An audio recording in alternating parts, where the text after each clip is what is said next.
자, 그러면은 드론 비행 운용 이론부터 강의를 시작하도록 하겠습니다.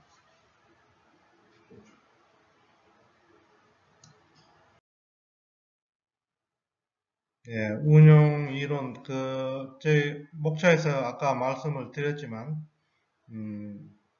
이 저희 운용 이론 부분에서는 여러분들이 이제 자격증 시험과 관련해서 준비할 수 있는 것을 압축해서 정리를 했어요. 그러니까 여러분 자격증 서적 보면은 굉장히 방대합니다. 또 쓸데없는 내용도 많이 들어가 있고, 그래서 그 중에서 이제 드론을 배웠다 그러면 여러분들이 기본적으로 알아야 될 사항, 그 다음에 뭐 이론 이런 것들을 좀 요약해서 정리를 했고, 또 그 외에 이 또 드론 산업 전반에 대해서 여러분들이 파악하실 필요가 있어요. 그래서 이 첫 시간에는 드론이라는 게 뭔지 그 개요하고 산업 동향에 대해서 좀 먼저 말씀을 드리고 실제 이제 운영 이론을 말씀드리도록 하겠습니다.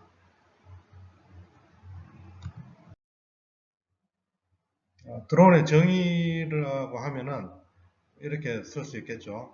조종사가 탑승하지 않고 어떤 지정된 임무를 수행하도록 제작된 비행체, 이렇게 할 수 있습니다. 뭐 보통 이제 드론은 여기 비행체라고는 하지만 사실 이제 전에는 날아다니는 것 외에 지상 내지는 수상의 무인 어떤 기기도 드론이라고 광범위하게는 포함했는데 뭐 그렇게까지 포함할 필요는 없고 우리가 논의하는 대상이 아니기 때문에 이렇게 정의를 하는 게 맞을 것 같고, 뭐 활용도라고 하면은 일단 기존에 사람들이 힘들었던 거 4D라고 할 수 있겠죠. 어렵고 또 위험하고 지루한 업무라든지 또는 나쁜 환경에서의 4D 조건을 드론이 대신하게 하는 그런 게 되겠습니다.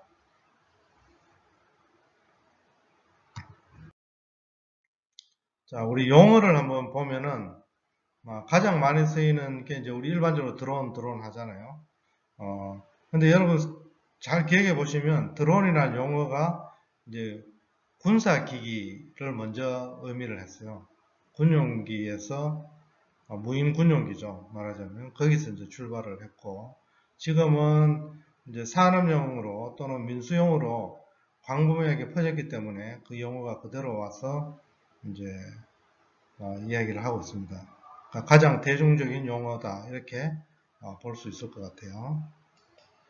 자, 그 다음에 이제 무인 멀티콥터라고 하는 것은 우리 국내 항공법상의 용어가 되겠습니다.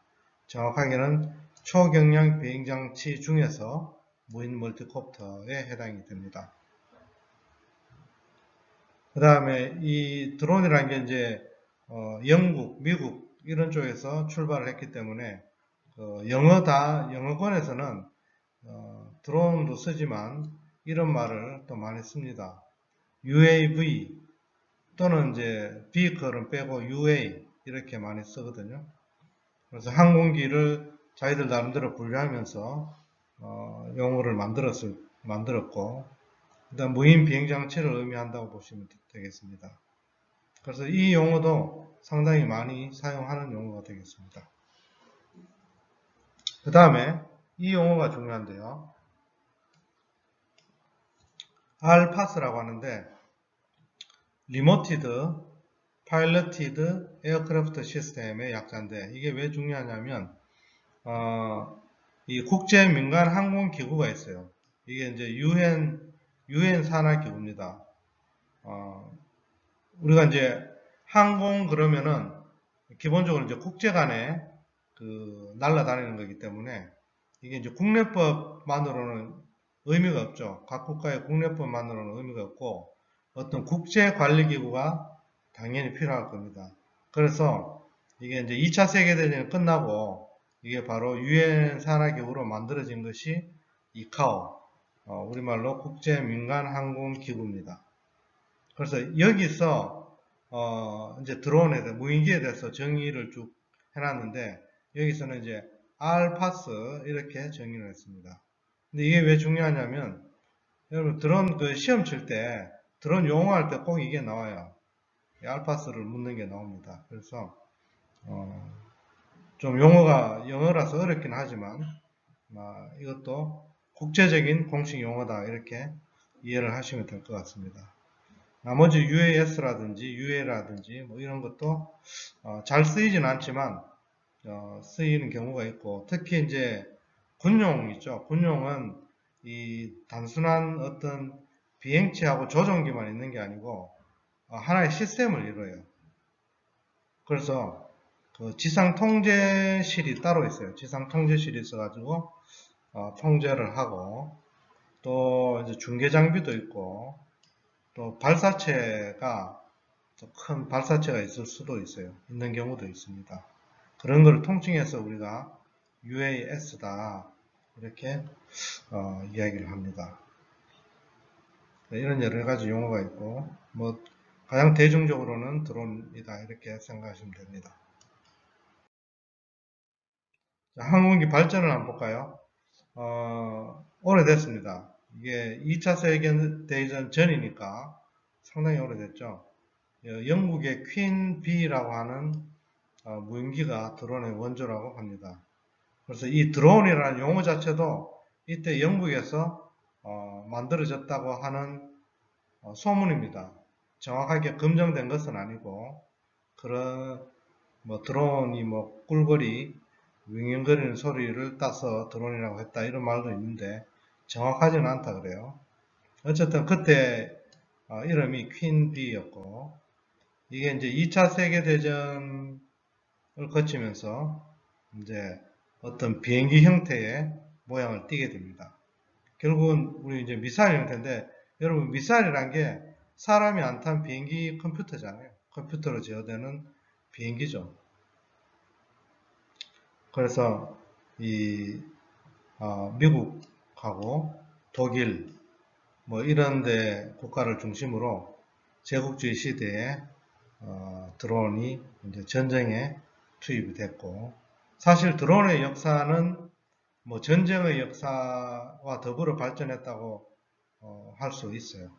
그래서 60년대에는 이제 베트남전 이때 미국의 파이어비 D-21 이런 이제 무인기가 했고 2차 세계 그 위에 여기 2차 세계 대전 때 라디오 플레인즈 OQ2라는 이 모델이 개발될 때 군수 공장입니다. 군수 공장에서 만들었는데 거기서 일하던 사람 중에 유명한 사람이 있었어요. 마릴린 먼로라고. 그 사람이 이제 그 방송국에서 취재를 하는데 그 군수 공장을 방문을 했고 그 방송국 관계자의 눈에 마릴린 먼로가 띄어가지고 나중에 배우로 데뷔를 했다고 합니다. 자, 그런 일화가 있고 그 다음에 이제 70년대에 와서는 이제 중동전이 여러 번 있었죠.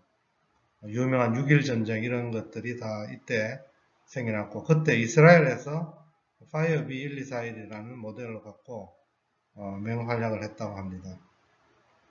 자, 그 다음에 80년대 역시 중동에서 이스라엘이 이제 첨단 기술을 많이 개발했죠. 이 스카우트라는 드론은 굉장히 작은 군용 드론입니다. 그 전까지는 엄청나게 큰 드론이었고 작은 드론 가지고 또 전쟁을 했었고 이 90년대 들어오면 본격적으로 우리가 들어왔던 이제 드론 이름들이 나오게 돼요. 대표적으로 미국하고 이스라엘에 같이 개발했던 파이어니어,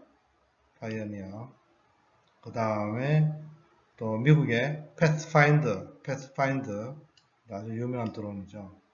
그 다음에 그 90년대 중반인가요? 그때 이제 코소보 내전, 유고슬라비아 내전이 있었죠. 발칸반도에. 그때 이제 미국의 프레데터가 또 활약을 했습니다. 프레데터는 아주 유명하죠. 이렇게 되어 있고, 그 다음에 2000년대에 들어오면서 이제 아프간전, 뭐 이라크전 해가지고 미국에서 이 현존하는 세계 최고의 드론입니다. 최고 성능의 드론, 글로벌 호크를 개발을 해서 지금까지도 이제 사용을 하고 있습니다. 그래서 2010년대에 들어오면서 이제 드디어 이 군용으로 쓰이던 것이 산업용이나 민수용 드론으로 확산됐는데, 여기 이제 확산을 할 수 있게 된 그 배경에 바로 중국산이라는 게 있습니다. 중국에서 드론을, 가격이 싼 드론을 대량으로 개발을 하면서 퍼뜨렸고, 그 환경 하에서 중국의 이제 첨단 회사들이 또 이 산업용, 민수용 드론으로 굉장한 드론들을 개발을 해서 지금 전 세계를 장악하고 있습니다. 자, 첨단 드론에 대해서 조금 몇 가지만, 한 두 가지만 설명을 드리면, 프레데터 이렇게 생겼습니다. 이게 이제 뭡니까? 정찰 비행기, 레이더에 감지가 안 되는 정찰 비행기로 맹활약을 했던 그 프레데터. 그 다음에 이 지금 현존하는 최고의 무인 정찰기 글로벌 호크. 이 글로벌 호크는 이제 고고도 무인 정찰기입니다. 고도 중에서도 얼마나 높이 나느냐면 2만 미터까지 날아서 2만 미터 상공에서 레이더하고 이 카메라를 작동시키면 지상 30cm 물체까지 식별을 한다 그래요. 그러니까 뭐 엄청나죠. 뭐 웬만한 대공포나 뭐 이런 거는 턱도 없고, 미사일도 피해가거든요. 스텔스 기능이 있어가지고 그런 거 다 피합니다. 그래서 이 금액이 뭐 4천억 원 이상 이렇게 되는데, 이거는 그냥 공식적으로 이야기하는 금액이고, 사실 미국이 팔지를 안 해요. 더 돈을 준다 그래도 전략적인 동맹국가 외에는 팔지 않습니다. 그래서 뭐 들리는 걸로는 이제 4천억에서 8천억 사이다 이렇게 이야기를 합니다. 근데 우리나라에는 계속 없다고 알려져 있어요. 근데 한 번씩 뜨는 건 어디서 떴냐 하면은 일본의 그 미군 기지 있죠. 오키나와에 주둔을 하고 있다가 한반도에 한 번씩 글로벌 호크가 쫙 떠가지고 북한 애들 뭐 하는지 한번 싹 둘러보고, 미군은 이 손바닥 보듯이 다 봐요. 그래서 지난번에 그 베트남에서 싱가포르인가요? 김정은이하고 트럼프 회담할 때 김정은이는 모르는 줄 알고 이야기했다가 트럼프가 뭐 야, 그거 말고 다른 데 핵무기 있잖아. 그러니까 김정은이가 그냥 돌아가 버렸죠. 이 미국의 정보력은 뭐 타의 추정을 불허합니다. 예. 자, 그런데 이제 여기 국내 기사로 작년 말에 이제 한국에서 글로벌 호크가 포착이 돼가지고 그 기사가 있어서 한번 갖고 와봤는데요. 여기 보면 뭐 사실 언제 들어왔는지는 이게 이제 보유하고 있다 이런 것도 보안이기 때문에 언제 들어왔는지 정확히는 않는데, 작년 12월이니까 작년 말이잖아요. 그때 기사를 보면은 우리 군이 미국에서 도입한 고고도 무인정찰 글로벌 1기가 경남 사천 공군기지에 도착했다. 군은 당초 인터넷을 밝히지 않을 방침이었다 하다가 이제 언론에 이것도 이제 야간에 포착이 된 것 같죠. 그래서 뭐 조용하게 들어왔다 이렇게 되어 있습니다. 그래서 우리나라도 이제 글로벌 호크를 보유하게 됐습니다.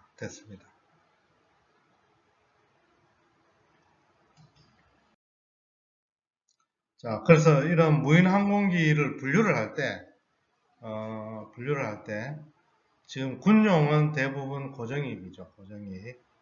왜 고정익을 쓰느냐 하면은, 일단 군용은 그 고속이 필요하고 장거리 비행이 필요해요. 그래서 연료를 이 회전익처럼 그렇게 쓸 수가 없고, 보통 이제 제트 엔진류의 그런 이제 어떤 추진체를 씁니다. 그러니까 이제 일반 뭐 회전익 이런 걸로는 이제 감당이 안 되죠. 그래서 말하자면 이제 비행기 형태로 되어 있고, 그 대신 이게 단점이 뭐냐면은 이제 활주로가 필요하죠. 활주로. 또는 이제 이 고정익을 띄워주는 발사체 같은 게 있어요. 여러분 그 혹시 로켓 쏘아 올릴 때 발사체처럼 고정익도 이렇게 여기에 이렇게 고정익 드론을 해놓고 여기에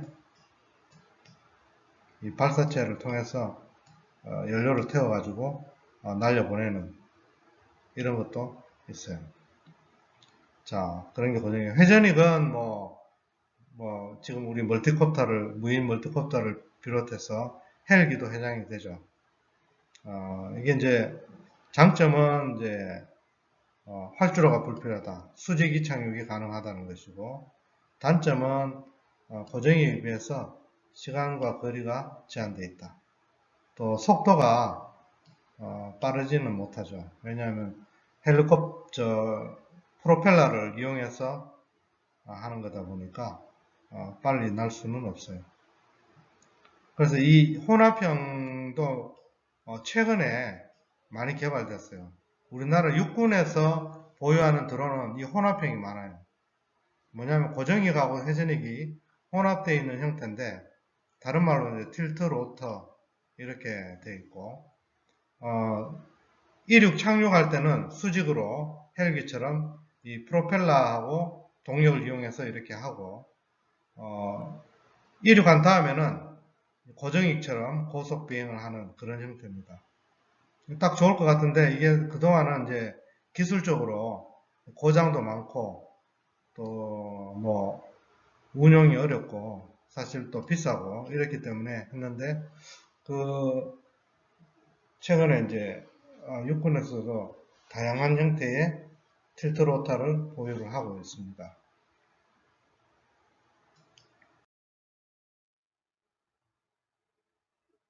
자, 일단 무인 헬리콥터 말씀드렸는데, 우리 방제할 때, 지금은 드론이 대세인데, 드론 전에는 이런 무인 헬리콥터를 많이 썼어요. 단점은 많았지만 어쨌든 대안이 없었으니까 썼고, 이 틸트로터는 이렇게 생겼어요. 여기에 보시면은 이제 요거는 조금 모양이 좀 특이한데요. 요 고정이 있고 날개가 있고, 여기 밑에 그림 보시면 이륙할 때 이렇게 이륙을 합니다. 이렇게 이륙한 다음에 이제 이륙한 후에는 요 앞에 요게 이제 앞으로 방향이 바뀌어요. 날개가.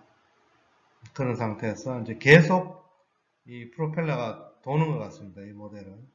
그래서 고정익의 엔진을 같이 사용해서 이렇게 나는 거고, 다른 것들은 이륙한 다음에 이 프로펠러는 접어요. 프로펠러는 접히고 이렇게 안 생겼죠. 그러니까 이렇게 방향이 바뀌는 게 아니라 딱 적게 돼 있고, 그 위에는 이제 고정익 엔진으로만 동작하는, 그러다가 이제 착륙할 때는 다시 펴게 되는 그런 형태가 많습니다. 이거는 이제 지상 관제소 그림이 나와 있습니다.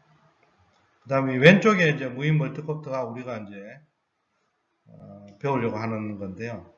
요거는 DJI라는 회사의 팬텀이라고 하는 인기 모델입니다. 촬영용 드론으로 굉장히 인기가 많았던, 지금은 더 싼 게 나왔기 때문에 쓰지는 않는데, 예전에는 뭐 거의 팬텀 시리즈가, 팬텀 3, 팬텀 4가 거의 촬영용 드론의 뭐 완전히 뭐 히트작이었습니다.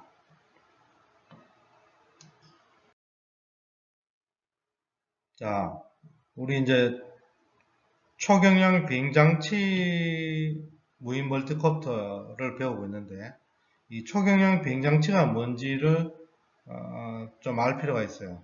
이게 이제 뭐 그 자격시험에도 이제 단골 문제이기도 하고, 자, 우리 항공법상에 초경량 비행장치는 항공기, 경량 항공기 외에 공기 반작용으로 쓸 수 있는 장치다. 항공안전법에 이렇게 그림이 나와 있는데, 여기는 말이 초경량이지 사실 초경량이 아니고요. 엄청나게 무거운 것도 많이 있어요.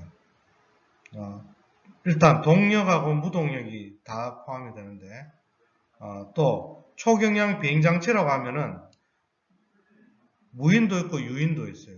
사람이 타는 장치도 초경량 비행장치 안에 포함이 돼요. 그 중에서 무인 비행장치가 이제 우리가 관심 있는 드론이 해당이 되는 것이죠. 그래서 한번 보시면 동력 비행장치가 있고 회전익 초경량 헬리콥터, 아까 봤던 무인도 있고 유인도 있고, 뒷 슬라이드에 사진이 한 장씩 제가 참고를 해놨기 때문에 같이 보시면은 이해가 되실 거예요. 자, 우리는 뭐냐면은 요 중에서 무인 비행장치 안에 무인 동력 비행장치죠. 우리는 배터리를 쓰니까 무동력이 아니잖아요. 동력 비행장치 안에 세 가지가 있는데 그 중에 이제 무인 멀티콥터가 우리가 통상 이야기하는 드론, 우리가 배우려고 하는 드론이 되겠습니다. 자, 요거는 뭐 안전법이 나와 있는 이 무인 동력 비행장치라고 하면 150km 이하인 이런 것들이 해당이 됩니다. 자, 그림으로 한번 볼까요? 그림으로 보시면 뭐 이렇게 생긴 것도 있고, 행글라이더, 패러글라이더, 또 기구류도 있고, 계류식 기구라고 하는 것은 기구 중에서 여기 끈으로 이렇게 매달려 있어요. 고정이 되어 있습니다. 계류가 되어 있어요. 그래서 안내 광고판으로도 쓰고, 또 뭐 공공 목적으로 어떤 안내를 위해서 띄우기도 합니다. 계류식 기구. 그 다음에 이 패러글라이더 중에서 이제 동력을 이용하는 것도 있어요. 이렇게 동력 장치를 달아서 날아다니는 것도 있고. 이 지금 다 초경량 비행장치 사진을 보시는 거예요. 자, 무인 비행기 이게 말하자면 저거 드론이죠, 드론. 군용 드론에 해당이 되는 거죠.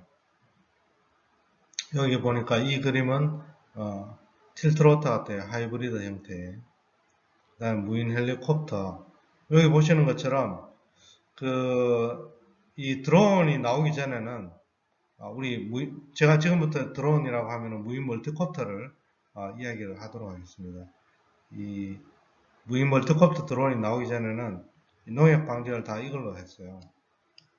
근데 이걸로 하면 문제가 일단은 연료가 비싸고 기기도 비싸기 때문에 가격이 비싸요. 그 다음에 이게 이제 너무 낮게 날게 되면 이 프로펠러 힘에 의해서 벼가 다 막 기울어지고 막 그렇게 되잖아요. 그러니까 일정 고도 위에 높여서 띄우게 돼요. 그렇게 되면 이 분사하는 연료가 바람에 날려가지고 뭐 놈뿐만 아니고 옆에까지 다 퍼지는 거예요.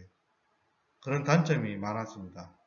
그러다 보니까 딱 대안으로 제안한 게 이게 끝내주죠. 딱 좋잖아요. 여기에다가 연료통을 달고, 이건 낮게 나올 수도 있으니까, 또 GPS가 있어가지고 나중에 제가 동영상을 하나 준비할 텐데 이게 할 때 사람이 일일이 조정을 안 해요. 처음에 농약 방제용 드론 같은 경우는 앱을 따로 제공을 하거든요.